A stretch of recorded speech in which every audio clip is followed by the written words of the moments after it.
بسم اللہ الرحمن الرحیم۔ جھوٹ سے متعلق حضور اکرم صلی اللہ علیہ وسلم کی ہدایات آپ کے سامنے میں پیش کر رہا تھا کہ آپ نے کس کس طریقے سے جھوٹ سے بچنے کی تاکید فرمائی۔ اسی قسم کے ایک جھوٹ کا تعلق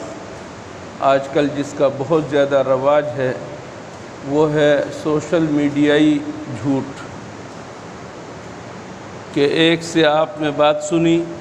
آپ نے بلا تحقیق آگے بڑھا دی،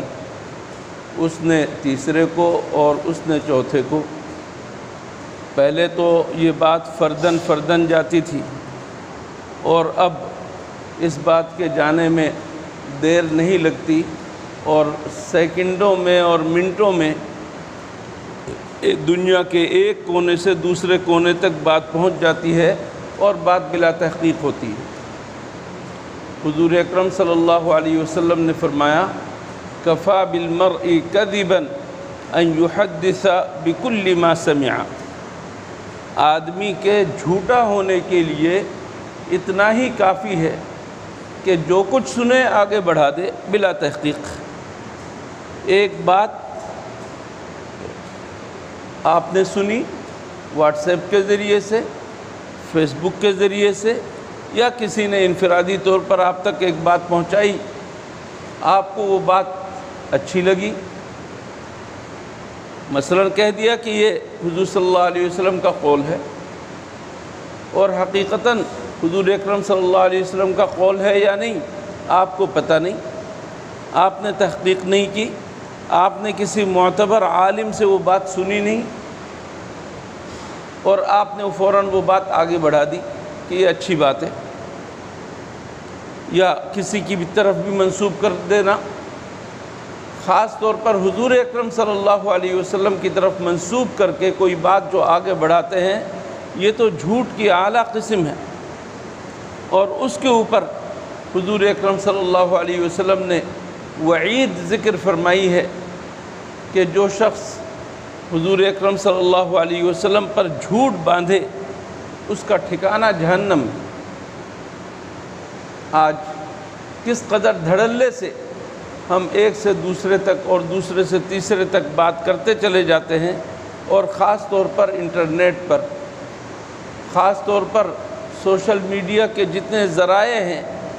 ان ذرائع پر ہم زبردست انداز سے اپنی بات کو پیش کرتے ہیں اور وہ بات دوسروں تک پہنچا دیتے ہیں، وہ بات تحقیقی ہوتی نہیں ہے۔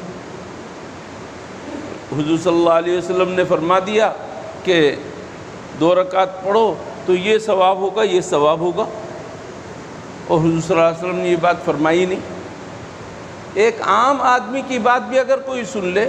تو بلا تحقیق آگے نہ بڑھائے کہ بات جو تم کہہ رہے ہو صحیح ہے یا نہیں۔ کہہ دیا کہ حکومت سندھ نے یہ اعلان جاری کر دیا ہے، یہ ایک آپ نے بات سن لی اور آپ نے فوراً اس کو پھیلانا شروع کر دیا۔ واقعی حکومت سندھ نے یہ اعلان جاری کیا ہے یا نہیں، آپ نے اس کی تحقیق کی نہیں۔ اس طرح بات کو آگے بڑھا دینا، حضور اکرم صلی اللہ علیہ وسلم فرما رہے ہیں ایسے شخص کے جھوٹا ہونے کے لیے یہی کافی۔ اب آپ اندازہ لگا سکتے ہیں ہمارے معاشرے میں اس طرح کا جھوٹ کس طرح رچ بس گیا ہے کہ ذرہ برابر ہم تحقیق کرنا نہیں چاہتے، خاص طور پر بات اگر ہمارے کسی مخالف سے متعلق ہو اور اس کی کوئی ایسی بات ہم نے سن لی تو فوراً اس کو آگے بڑھانے میں کوئی ہم باک نہیں سمجھتے، کوئی رکاوٹ نہیں سمجھتے، ہمارے اندر کوئی ڈر نہیں ہوتا۔ اندازہ لگائیے ایک چھوٹی سی بات کتنی بڑی بن جاتی ہے۔ حضرت صدیقہ عائشہ رضی اللہ تعالیٰ عنہ، ہم سب کی ماں، حضور اکرم صلی اللہ علیہ وسلم کی زوجہ مطہرہ، ان کے اوپر منافقین نے تہمت لگا دی، منافقین نے بہت بڑی تہمت لگا دی۔ منافقین تو منافقین ہیں، اگر انہوں نے تہمت لگا دی بڑی بات نہیں تھی، لیکن عجیب و غریب بات کہ حضور اکرم صلی اللہ علیہ وسلم کے بعد سچے صحابہ اکرام، اللہ تعالیٰ کا حکم تھا، اس کے اندر پھنس گئے اور انہوں نے بات آگے بڑھا دی۔ اللہ جل شانہ نے حضرت صدیقہ عائشہ رضی اللہ تعالیٰ عنہ کی براءت اور ان کے پاک ہونے، صاف ہونے، پاک دامن ہونے کے سلسلے میں آیات نازل کر دی۔ ان آیات کے اندر یہ بھی ذکر کیا کہ جب تم نے ایک بات سنی تو تم نے اپنے مسلمان بھائی کے بارے میں، بہن کے بارے میں اچھا گمان کیوں نہیں کیا؟ لولا اذ سمعتموہ ظن المؤمنون والمؤمنات بانفسہم خیرا۔ تم نے ایک غلط بات سنی ایک مسلمان کے بارے میں، ہماری ماں ہے، وہ بہت بڑی شخصیت ہے، ایک عام مسلمان کے بارے میں بھی اگر کوئی تہمت کی بات سنو تو تمہارا فرض یہ بنتا ہے کہ تم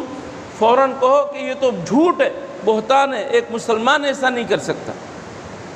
ایک آدمی شراب پی سکتا ہے، لیکن اگر آپ کے پاس آ کر کہتا ہے کہ فلاں شخص شراب پیتا ہے، آپ کو فوراً سب سے پہلے تو اسے جھٹلا دینا چاہیے، کہا کہ نہیں وہ مسلمان ایسا نہیں کر سکتا، اپنے دل کو سمجھانا چاہیے اور اس کے منہ پہ کہہ دینا چاہیے کہ نہیں ایسا نہیں ہو سکتا۔ حالانکہ ہو سکتا ہے، لیکن اگر آپ نے اس کو بات لے لی اور اس کے بعد آگے بڑھا دی کہ ہاں فلاں نے بتایا ہے کہ وہ شراب پیتا ہے، فلاں نے بتایا ہے کہ وہ زنا کرتا ہے، فلاں نے بتایا ہے کہ وہ رشوت لیتا ہے، آپ نے آگے بغیر تحقیق کے بات بڑھا دی، تو یہ جھوٹ پر جھوٹ، بہتان پر بہتان اور غلط کے اوپر غلط تعمیر کرتے چلے جا رہے ہیں۔ ایک عام بات جس کے اندر نقصان نہیں ہے اس کو آگے بڑھانا بھی جائز نہیں ہے بلا تحقیق۔ گناہ کی بات کیسے آگے بڑھائیں گے؟ اس وجہ سے میرے دوستو، یہ جو آپ کے پاس موبائل ہے، یہ جو آپ کے پاس انٹرنیٹ کی سہولت ہے،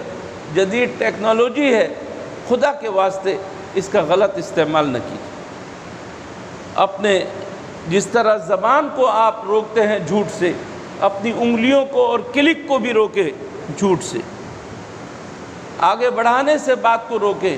ہر چیز پوسٹ کرنے کے لیے نہیں ہے، ہر چیز آگے بڑھانے کے لیے نہیں ہے۔ کوئی فائدے کی چیز ہے، واقعی فائدے کی چیز ہے، دین اور دنیا کا کوئی فائدہ ہے، ٹھیک ہے آگے بڑھا دیں، لیکن اگر وہ کسی مقدس شخصیت، خاص طور پر حضور صلی اللہ علیہ وسلم کی طرف نسبت کر کے بیان کی جا رہی ہے تو اچھی چیز کیوں نہ لگے، آپ بڑھا نہیں سکتے جب تک تحقیق نہ کر لیں کسی معتبر عالم سے کہ واقعی یہ حدیث ہے، واقعی حضور صلی اللہ علیہ وسلم نے یہ فرمایا ہے، یہ تحقیق ہو جائے تو پھر آگے بات بڑھا سکتے ہیں، ورنہ نہیں۔ اللہ تعالی ہمیں ان نزاکتوں کو سمجھنے کی توفیق عطا فرمائے اور سوشل میڈیائی جھوٹ سے بہت اچھی طرح بچنے کی توفیق عطا فرمائے۔ وآخر دعوانا ان الحمدللہ رب العالمین۔ اللہم لک الحمد لا نحصی ثناء علیک انت کما اثنیت علی نفسک